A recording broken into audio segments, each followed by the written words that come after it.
ಸಮಯಕ್ಕೆ ಸರಿಯಾಗಿ ಆಫೀಸಿಗೆ ಕರ್ಕೊಂಡು ಬರ್ತಾರೆ. ಈ ಕೋಣ ಭೇಷ್ ಕೋಣ, ನಿನ್ನ ಮುಂದೆ ಆ ಪುಷ್ಪಕ ವಿಮಾನವೂ ಇಲ್ಲ, ಅಥವಾ ಐರಾವತವೂ ಇಲ್ಲ, ಅಥವಾ ಫೆರಾರಿ ಇಲ್ಲವೇ ಇಲ್ಲ, ಅದೇ ಕೋಣ.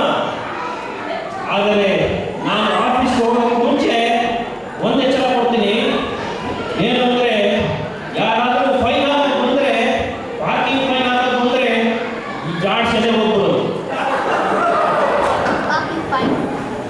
ಎಲ್ಲಿ ಯಾರು ಕಾಣ್ತಾ ಇರೋಲ್ಲ, ಯಮಲೋಕ ಸ್ಮಶಾನ ಆಗಲಿದೆ, ಸಮಯ 10 ಗಂಟೆ ಆಯಿತು, ಯಾರು ಕೆಲಸಕ್ಕೆ ಬಂದಿಲ್ಲ, ಎಲ್ಲಿ ಹೋದ್ರು ಎಲ್ಲಾದರೂ ಕುಡಿದು ಎಲ್ಲಾದರೂ ದಬಾಕೊಂಡಿದ್ದಾರ, ಅಥವಾ ಎಲ್ಲಾದರೂ ಜಮ್ಮೆಕಾಯಿ ಹೋಗಿದ್ದಾರ?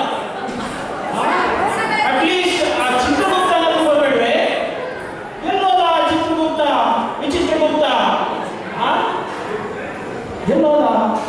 ಅಟ್ಲೀಸ್ಟ್ ಅವನಾದರೂ ಸಮಯಕ್ಕೆ ಸರಿಯಾಗಿ ಬರ್ಬೇಡ. ವೇದ ಹೇಳಲಾಗಿ ಮಿಸ್ಟರ್ ಗುಪ್ತ, ಮಿಸ್ಟರ್ ವಿಚಿತ್ರಗುಪ್ತ, ನಮ್ಮಲ್ಲಿ ಭಾರಿ ಸಮಸ್ಯೆಗಳು ಉಂಟಾದರೂ ಪರಿಹಾರ ಅನ್ನೋದು ಯಾರು ಉಪಹಾರ ಯಾರು ಕೊಡ್ತಾ ಇದ್ದಾರೆ?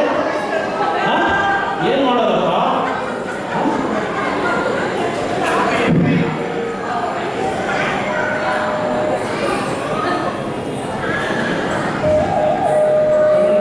ಏನಪ್ಪ ವಿಚಿತ್ರಗುಪ್ತ, ಟೈಮು ಸೆನ್ಸ್ ಇದೆಯಾ ನಿನಗೆ? ಸಮಯ ಪ್ರಜ್ಞೆ ಇದೆಯಾ? ನಿನಗೆ ಒಂದು ಇದೇನು ನೀನು ಅಲ್ಲಾಡಿಸ್ಕೊಂಡು ಬರೋದಕ್ಕೆ ನಿಮ್ಮ ಅವನ ಮನೆ ಕೆಟ್ಟೋಯ್ತಾ? ಯಮಣ್ಣ ಯಾಕಪ್ಪ ಕೂಗಾಡ್ತಿದ್ಯಾ? ಅವನಿನ್ನೂ ನೆನ್ನೆ ವಾಟರ್ ಹಿಡಿದಿಲ್ಲ ಅಂತ ಕಾಣುತ್ತೆ. ಸರಿ, ಇವ್ರು ಕೊಡೋದು ಸಂಬಳಕ್ಕೆ ಫುಲ್ ಟೈಮ್ ಜಾಬ್, ಯಾವನು ಪಾರ್ಟ್ ಟೈಮು ಮಾಡೋದಿಲ್ಲ. ನಾನು ತಿಂಗಳಿಂದ ಕೆಲಸ ಮಾಡ್ತಿದ್ದೀನಿ, ಇವನೊಂದು ಸಿಕ್ಕಾಕೊಂಡು ಒಂದು ದಿವಸ ರಜೆ ಕೊಟ್ಟಿಲ್ಲ, ಒಂದು ದಿವಸ ಕೊಟ್ಟಿಲ್ಲ. ಇವನ ಮಾತ್ರ 3 ತಿಂಗಳಿಗೆ ಅದನ್ನು 2 ವಾರ ಅಂತೆ. ಅವ್ರು 3 ವರ್ಷದ ಜೊತೆ ಪೆಸಿಫಿಕ್ ಐಲ್ಯಾಂಡ್ ಟ್ರಿಪ್ಪು. ನನಗೆ ಕೂತ್ಕೊಂಡು ನನಗೆ ಸಂಬಳನೂ ಬರಲ್ಲ, ಲೀವೂ ಇಲ್ಲ, ಸಿಕ್ಕಾಕೊಂಡು ನಾನೇನಾದ್ರೂ ನಿಮ್ಮ ಜೊತೆ ಆರ್ಗ್ಯೂ ಮಾಡೋಕ್ಕಾಗತ್ತಾ? ಸರಿ ಹೋಗ್ಬಿಡು. ಏನಿದೆ ನಿಮ್ಮ ಪ್ರಾಬ್ಲಮ್? ನೋಡಪ್ಪ ಚಿತ್ರಗುಪ್ತ, ಭೂಲೋಕದಲ್ಲಿ ಪಾಪಿಗಳು ಜಾಸ್ತಿ ಆಗುತ್ತಿದೆ, ಜನಸಂಖ್ಯೆ ಜಾಸ್ತಿ ಆಗುತ್ತಿದೆ. ಅದನ್ನ ತಡಿಲಾರೆ ಜನರು ಎಲ್ಲ ಯಮಲೋಕಕ್ಕೆ ಬರ್ತಾ ಇದ್ದಾರೆ, ಬಹಳ ಜನ ಬರ್ತಾ ಇದ್ದಾರೆ. ಮ್ಯಾನೇಜ್ ಮಾಡೋದು ಬಹಳ ಕಷ್ಟ ಆಗ್ತಿದೆ.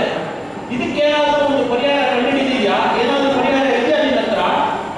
ಇಷ್ಟೇನಾ ನಿನ್ನ ಪ್ರಾಬ್ಲಮ್? ಇದಕ್ಕೆ ಇಷ್ಟೊಂದು ಕೂಗಾಡ್ತಿದ್ಯಲ್ಲ ನೀನು, ಅದಕ್ಕೆ ನೀನು ಯಮಣ್ಣ ನಾನು. ಹೌದಪ್ಪ, ಇದು ದೊಡ್ಡ ಪ್ರಾಬ್ಲಮ್ಮೇ. ಹೋಗ್ಬೇಕು ನೋಡು, ಇದು ತೋರಿಸ್ತೀನಿ ಒಂದು. ಏನು ಗೊತ್ತಾ, ಇದೇನಿದು? ರುಂಡನೂ ಇಲ್ಲ, ಮುಂಡನೂ ಇಲ್ಲ, ವಿಚಿತ್ರ ಪ್ರಾಣಿ. ಇಲ್ಲ ಕಣೋ, ಇದು ಐಲ್ಯಾಂಡ್ ಅಂತಾರೆ. ಅದನ್ನೆಲ್ಲ ನಿಮ್ಗೆ ಹೇಳ್ಕೊಡೋದು ಅಂದರೆ ಹಿಂದೆ ಬೇಕಾಗುತ್ತೆ. ಈಗ ನಿಮ್ಗೆ ಗೊತ್ತಲ್ಲ, ನೋಡಿ ನೀವು ತೋರಿಸ್ತೀನಿ ನೋಡು. ಇದೇ ಈ ಥರ ಫೋಟೋ ಎಲ್ಲ ಇಟ್ಟಿದ್ಯಾ? ಇದು ಅದಲ್ಲ ಅದು ನನ್ನ ಪ್ರೈವೇಟ್ ಸ್ಟೂಡೆಂಟ್ ಅದು. ಯಮಣ್ಣ ನೋಡು ಕಾಣುತ್ತಾ? ಈ ಫೋಟೋನು ಇದ್ರೊಳಗೆ ನಾನು ಸೋಷಿಯಲೈಸಿಂಗ್ ಕಾಲ್ ಅಂತ ಮಾಡ್ತೀನಿ ನಾನು ಮೂಲದ. ಅಲ್ಲಿ ಒಬ್ಬರಿದ್ದಾರೆ, ಅದು ತ್ರಿನೋಮ್ ಎಂಟರ್ಪ್ರೈಸಸ್ ಅಂತ. ಅಲ್ಲಿ ಬೃಹಸ್ಪತಿಯಿಂದ ನನಗೆ ಗೊತ್ತು ಚೆನ್ನಾಗಿ. ಅವ್ರು ಲಾಸ್ಟ್ ವೀಕ್ ಸುಮ್ಮನೆ ಸೋಷಿಯಲೈಸಿಂಗು ಏನು ಸರ್ ಕವಾಯೋ ಇಲ್ಲ, ಅವರು ಶಾಕು ಏನು ಎಲ್ಲಕ್ಕಿಂತ ಫೋನ ಇದೇನು ಅಫಿಷಿಯಲ್ಲೇನಾ? ಯಪ್ಪ ಅಫಿಷಿಯಲ್ ಅಲ್ಲ ಇದು, ಸುಮ್ಮನೆ ಕ್ಯಾಚಪ್ ಕಾರಣ. ಸರಿ, ಅವ್ನು ಹೇಳ್ದ ಇವಾಗೇನಪ್ಪ ಏನು ಸಮಾಚಾರ? ನಾ ಹೇಳಿದೆ ಯಮಣ್ಣನ ಬೇಕಾದ್ರೆ ನಾನು ಹೇಳಿಸ್ಬಿಟ್ಟು ನಿಮ್ಗೆ ಭೂಲೋಕದಲ್ಲಿ ಸ್ವಲ್ಪ ಎಕ್ಸ್ಟೆನ್ಷನ್ ಕೊಡಿಸ್ತೀನಿ, ನನ್ನ ಕೆಲಸ ಸ್ವಲ್ಪ ಆಗಬೇಕು ಅಂತ. ಈ ಬೃಹಸ್ಪತಿ ಯಾವ ಕಂಪ್ನಿ ಬೇಕಾದ್ರೆ